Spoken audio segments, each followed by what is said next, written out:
wind advisory in effect until 6 a.m. Central Standard Time Monday. What?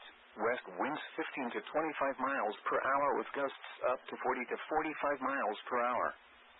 Where? Marys, Phelps, Dead, Oregon, and Shannon counties. When? Until 6 a.m. Central Standard Time Monday. Impacts. Gusty winds will blow around unsecured objects. Tree limbs could be blown down and a few power outages may result. Winds this strong can make driving difficult, especially for high-profile vehicles. Use extra caution. Secure outdoor objects. This is a special weather statement for the following counties: Gasconade, Missouri. Wind advisory in effect from 3 p.m. this afternoon to 6 a.m. Monday. Northwest winds 15 to 25 miles per hour with gusts up to 45 miles per hour expected for portions of central, east central, and southeast Missouri.